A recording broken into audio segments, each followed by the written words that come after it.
Bismillahirrahmanirrahim. Assalamualaikum warahmatullahi wabarakatuh.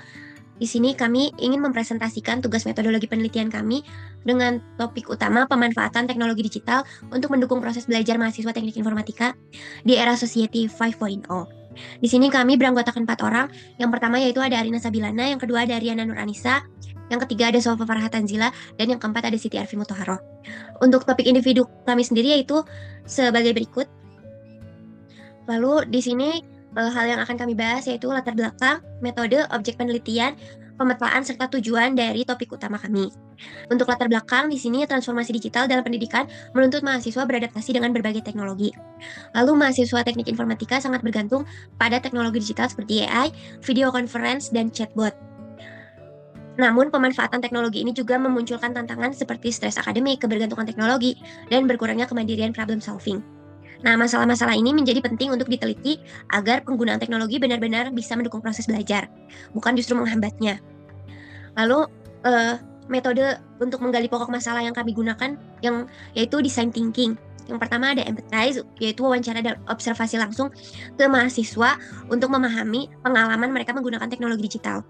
Lalu ada define, yaitu menyusun pokok masalah berdasarkan data awal yang dikumpulkan berdasarkan temuan di lapangan. Lalu ada ideate, yaitu menentukan pendekatan riset tiap anggota berdasarkan fokus topik individu yang dipilih. Nah, untuk teknik pengumpulan datanya di sini ada 3 teknik. Yang pertama yaitu ada survei online melalui Google Form, lalu ada wawancara mendalam, dan studi literatur dan observasi non-partisipatif. Nah, dengan kombinasi metode ini, kami berusaha memahami permasalahan dari sisi pengalaman langsung, data kuantitatif, dan referensi ilmiah. Lalu, untuk objek penelitiannya, di sini subjeknya mahasiswa teknik informatika Universitas Muhammadiyah Bandung. Lalu untuk objeknya yang kami teliti meliputi intensitas penggunaan teknologi digital seperti AI generatif, chatbot, video conference, dan efektivitas pembelajaran dengan dukungan teknologi tersebut, serta dampaknya terhadap kondisi mental dan kognitif mahasiswa. Nah, untuk pemetaan masalah dan tujuannya, di sini untuk Arina Sabilana, masalah utamanya itu rendahnya interaksi saat pembelajaran daring. Terus tujuannya itu untuk merancang model optimasi video conference. Fokusnya pengembangan sistem video conference berbasis DSR. Untuk Riana, masalah utamanya ketergantungan AI menurunkan kemampuan problem solving. Nah, tujuannya untuk menganalisis dampak AI generatif terhadap kemandirian belajar. Fokusnya dampak terhadap kemandirian berpikir mahasiswa. Lalu untuk Sofa, masalah utamanya tingginya stres akibat penggunaan teknologi. Tujuannya mengukur pengaruh intensitas penggunaan digital terhadap stres, dan fokusnya hubungan intensitas teknologi dan stres akademik. Lalu untuk Siti Arfi, mahasiswa kesulitan menyelesaikan tugas tepat waktu. Jadi tujuannya meningkatkan efektivitas belajar dengan AI chatbot. Lalu untuk fokusnya efisiensi belajar dan kualitas penyelesaian tugas. Nah, selanjutnya di sini kami akan menjelaskan perbedaan bagian yang diteliti. Nah, jadi walaupun kita tuh merujuk pada satu topik besar, yaitu pemanfaatan teknologi digital dalam proses belajar, tapi setiap anggota memiliki fokus penelitian yang berbeda dan mendalam. Untuk Arina sendiri, aspek teknologinya yaitu sistem video conference. Lalu untuk Riana itu AI generatif seperti ChatGPT dan Copilot dan Gemini. Lalu untuk Sofa itu aspek teknologinya intensitas penggunaan digital seperti media sosial, aplikasi belajar, dan lain-lain. Lalu untuk Siti Arfi, aspek teknologinya AI chatbot atau natural language processing. Jadi di sini objek spesifik dari kami masing-masing ada interaksi dosen dan mahasiswa dalam pembelajaran daring, kemandirian dalam problem solving, tingkat stres akademik mahasiswa, dan efektivitas penyelesaian tugas mahasiswa. Nah, bagian yang diteliti dari Arina itu ada optimalisasi media pembelajaran berbasis teknologi, khususnya video conference. Untuk Riana, dampak penggunaan AI generatif terhadap pola berpikir dan kemandirian mahasiswa. Lalu untuk Sofa, dampak dari intensitas penggunaan teknologi digital terhadap aspek psikologis atau stres akademik. Lalu untuk Siti Arfi, peran AI chatbot dalam membantu penyelesaian tugas mahasiswa secara efisien. Lalu untuk kontribusi uniknya, di sini Arina menyediakan solusi teknis berbasis desain science research atau DSR untuk interaksi belajar daring yang lebih baik. Lalu untuk Riana, menganalisis risiko ketergantungan terhadap teknologi AI dan menurunnya kualitas proses berpikir mandiri. Lalu untuk kontribusi unik Sofa, menjelaskan korelasi antara kebiasaan digital dan beban psikologis belajar mahasiswa. Dan untuk kontribusi unik Siti Arfi, penelitian tentang pemanfaatan fitur AI yang aplikatif dan terintegrasi dengan sistem akademik. Nah, ini untuk dokumentasi kami kemarin di Universitas Muhammadiyah Bandung. Ini juga dokumentasinya. Nah, mungkin sekian pembahasan untuk topik utamanya. Selanjutnya akan dijelaskan untuk presentasi dari individu. Yang pertama yaitu saya serahkan kepada saudara Arina Sabilana. Padanya saya persilahkan. Terima kasih atas kesempatan yang diberikan kepada saya. Saya akan mempresentasikan makalah individu saya yang berjudul Perancangan Model optimasi penggunaan sistem video conference untuk meningkatkan efektivitas interaksi mahasiswa dan dosen di Jawa Barat. Outline-nya di sini ada abstrak, pendahuluan, tinjauan pustaka, dan metodologi. Next.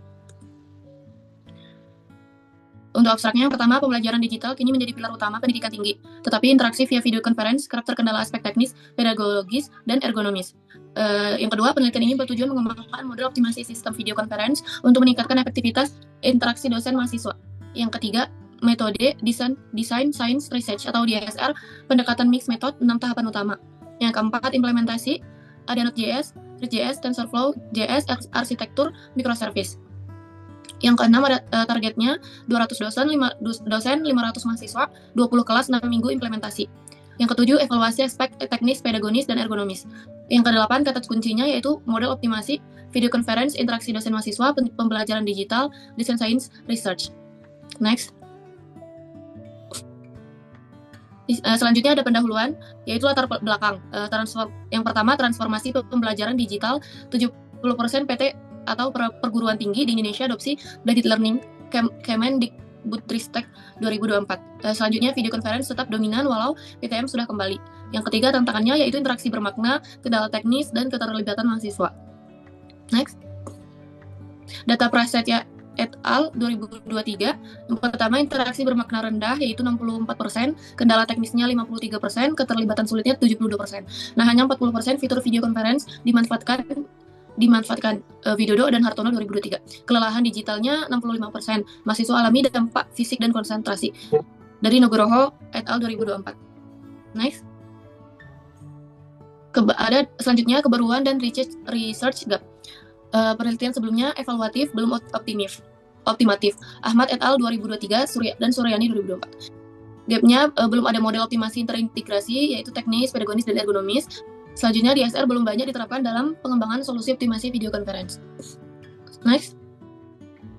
Rumusan masalahnya nomor 1, bagaimana merancang model optimasi penggunaan sistem video conference yang mengintegrasikan aspek teknis, pedagogis, dan ergonomis untuk meningkatkan efektivitas interaksi dosen mahasiswa untuk pembelajaran digital berkelanjutan di Jawa Barat.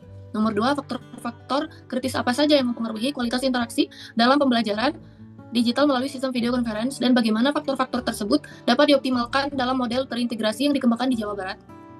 Nomor 3, bagaimana efektivitas model optimasi yang dirancang dalam meningkatkan interaksi dan keterlibatan mahasiswa ketika diimplementasikan dalam berbagai konteks pembelajaran digital yang nyata di Jawa Barat. Kata kuncinya model optimasi, video conference, interaksi dosen mahasiswa, pembelajaran digital, dan design science research. Next. Selanjutnya ada tujuan penelitian. Yang pertama, merancang model optimasi terintegrasi untuk meningkatkan efektivitas interaksi dosen dan mahasiswa. Yang kedua, ada menganalisis faktor-faktor krisis yang memengaruhi interaksi dalam pembelajaran digital. Yang ketiga, mengevaluasi efektivitas model melalui implementasi empiris di kelas nyata. Next. Selanjutnya ada manfaat penelitian. Yang pertama, akademik, kontribusi pada body of knowledge ke teknologi pendidikan dan DSR, teknologi model diimplementasikan sebagai middleware atau plugin. Yang ketiga, praktis, panduan implementatif untuk dosen dan kebijakan institusi, meningkatkan pengalaman belajar mahasiswa. Next. Selanjutnya ada tinjauan pustaka. Yang pertama ada video conference, yaitu karakteristik, sinkronisitas, multimodalitas, skalabilitas, interaktivitas, rekordabilitas dari Bauer et al. 2023. Selanjutnya evaluasi, adopsi awal, akselerasi pandemi, integrasi strategis dari Martin dan Bolliger 2023. Selanjutnya ada model interaksi dan optimal. Yang pertama, Community of Inquiry Framework dari Gracian et al. 2023, kehadiran kognitif sosial pengajaran. Yang kedua ada Framework Optimasi Integrated Digital Learning Optimization Framework dari Harvard Learning Tech Collaborative 2024. Optimasi teknis, pedagogis, dan ergonomis. Next. Selanjutnya ada metodologi penelitian. Yang pertama ada DSR, yaitu Design Science Research. Yang pertama identifikasi masalah. Yang kedua definisi tujuan solusi. Yang ketiga desain dan pengembangan. Yang keempat demonstrasi. Yang kelima evaluasi. Yang keenam komunikasi. Mix metodenya survei, wawancara, observasi, demonstrasi, evaluasi kuantitatif dan kualitatif. Next. Selanjutnya metode penelitiannya yaitu model arsitektur. 4 komponen utama, yaitu 1 modul konfigurasi adaptif ML based. Yang kedua ada middleware integrasi API. Yang ketiga back-end monitoring dan analitik. Yang keempat ada front-end optimasi pedagonis. Teknologinya Node.js, React.js, TensorFlow.js, dan microservice. Next, selanjutnya metodologi penelitiannya yaitu evaluasi. Evaluasi teknis, stabilitas koneksi, efisiensi bandwidth. Yang kedua, evaluasi pedagogis, yaitu frekuensi atau kualitas interaksi partisipasi. Selanjutnya ada evaluasi ergonomis, yaitu kelelahan digital, kenyamanan pengguna. Selanjutnya ada metodenya menggunakan logging system, survei, observasi, FGD, dan analisis statistik. Next. Selanjutnya kontribusi. Penelitian ini mengembangkan model optimasi video konferensi, integrasi, aspek teknis, pedagogis, dan ergonomis. Dan kontribusi pada penguatan kualitas pembelajaran digital dan pengalaman interaksi dosen dan mahasiswa. Baik, terima kasih.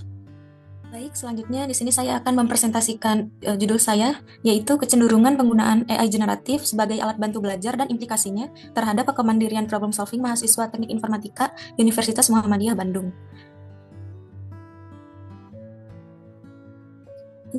Untuk latar belakangnya, yang pertama adalah maraknya fenomena AI generatif, di mana perkembangan pesat AI generatif seperti ChatGPT, Copilot, dan Gemini, dan adopsinya yang masif oleh mahasiswa sebagai alat bantu belajar. Yang kedua ada manfaat versus resikonya, yaitu memudahkan akses informasi, tetapi berpotensi menurunkan kemampuan berpikir kritis dan kemandirian problem solving akibat ketergantungan. Dan yang ketiga, urgensi penelitiannya, pentingnya menelaah pola penggunaan AI dan implikasinya terhadap kemampuan esensial mahasiswa teknik informatika dalam problem solving secara mandiri. Next. Untuk rumusan masalahnya, yang pertama, bagaimana kecenderungan mahasiswa teknik informatika dalam menggunakan AI generatif sebagai alat bantu belajar. Yang kedua, bagaimana bentuk ketergantungan yang muncul dari penggunaan AI generatif dalam proses penyelesaian tugas akademik. Dan yang ketiga, bagaimana implikasi penggunaan AI generatif terhadap kemandirian mahasiswa dalam problem solving. Untuk tujuannya sendiri, untuk mengetahui kecenderungan mahasiswa teknik informatika dalam menggunakan AI generatif sebagai alat bantu belajar, lalu untuk mendeskripsikan bentuk ketergantungan yang muncul dari penggunaan AI generatif dalam proses penyelesaian tugas akademik. Dan yang ketiga, untuk menganalisis implikasi penggunaan AI generatif terhadap kemandirian mahasiswa dalam problem solving. Nah, ini adalah penelitian terdahulunya, ada 3. Yang pertama dari Kasnichi et al. 2023 dengan yang judulnya ChatGPT for Good on Opportunities and Challenges of Large Language Model for Education, di mana penelitian ini menjelaskan tentang AI generatif yang menawarkan kemudahan akses info, namun berisiko turunkan refleksi kritis mahasiswa. Untuk penelitian yang kedua ditulis oleh Faisal Rashid et al. 2024, yang dimana membahas tentang AI generatif sebagai tutor cerdas, tingkatkan motivasi dan personalisasi belajar. Dan yang ketiga oleh Cotton et al. Tahun 2024, di mana penggunaan AI sebabkan isu integritas akademik dan potensi plagiarisme. Setelah penelitiannya yaitu masih kurangnya fokus eksplisit pada dampak AI generatif terhadap kemandirian problem solving mahasiswa teknik informatika. Nah, konsep kuncinya yang pertama AI generatif, teknologi AI menggunakan LLM yang mampu menghasilkan konten baru seperti teks atau kode berdasarkan perintah, efisien tapi butuh verifikasi dan analisis. Yang kedua, kemandirian belajar, yaitu kemampuan mahasiswa untuk merencanakan, memonitor, dan mengevaluasi proses belajar sendiri. Penting untuk berpikir kritis dan motivasi intrinsik. Dan yang ketiga, problem solving, proses berpikir sistematis untuk mengidentifikasi masalah, mengembangkan strategi, dan mengevaluasi solusi, membutuhkan kreativitas dan refleksi. Hubungannya yaitu penggunaan AI yang berlebihan tanpa refleksi dapat menghambat pengembangan kemandirian belajar dan kemampuan problem solving mahasiswa.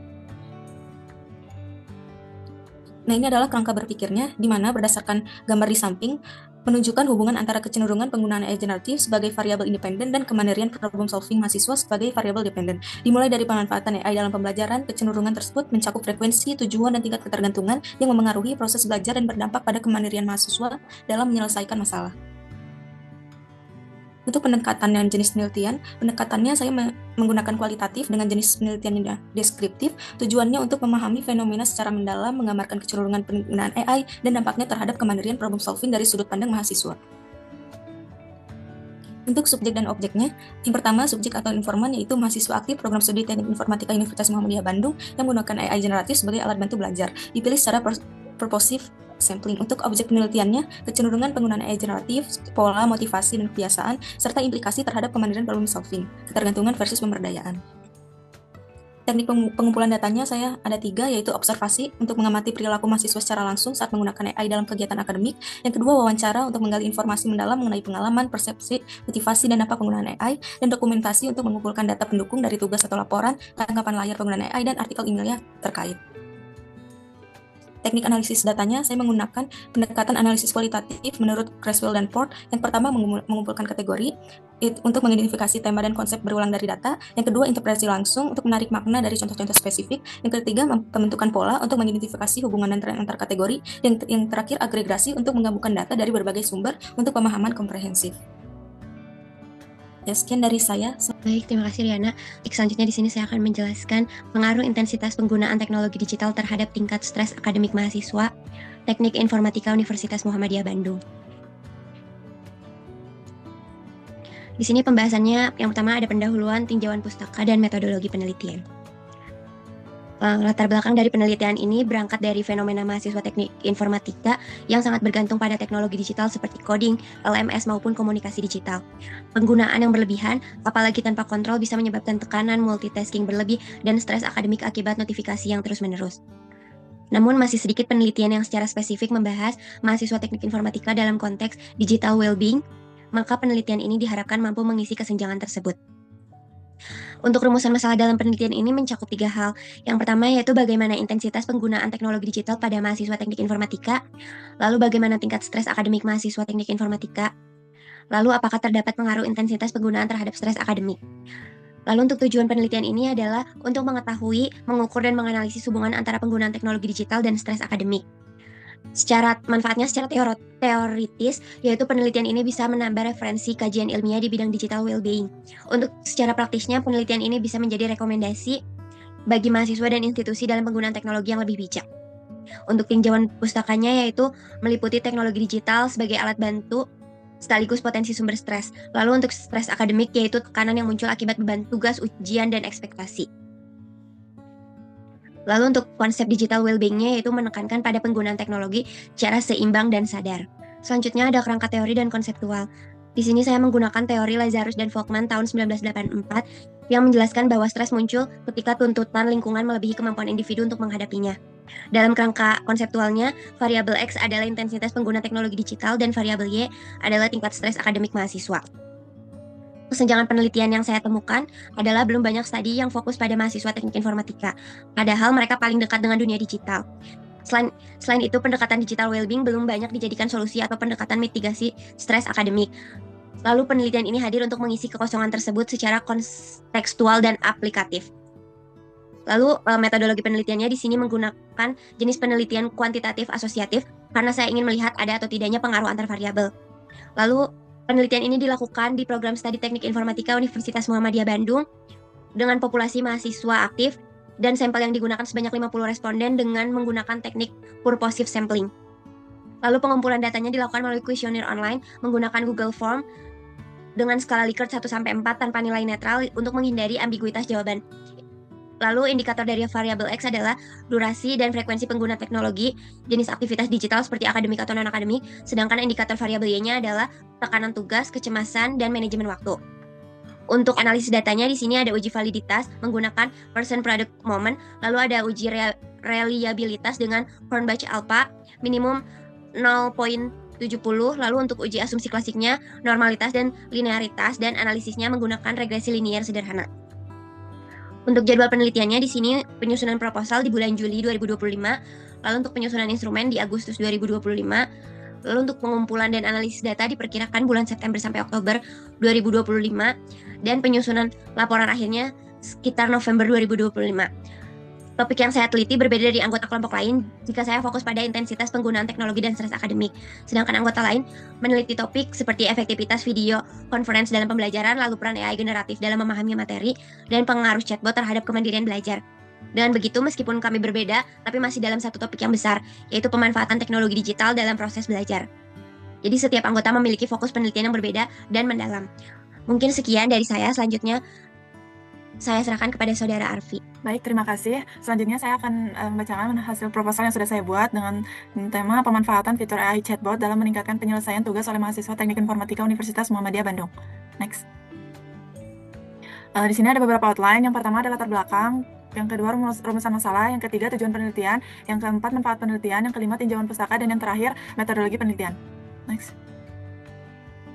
Di sini latar belakangnya adalah itu perkembangan teknologi kecerdasan buatan atau AI memberikan dampak signifikan dalam dunia pendidikan. Menurut data Apticom tahun itu 78% mahasiswa teknik informatika mengalami kesulitan menyelesaikan tugas tepat waktu. Kemudian AI chatbot menawarkan bantuan 24 jam per 7, kemudian jawaban cepat dan bimbingan langkah demi langkah.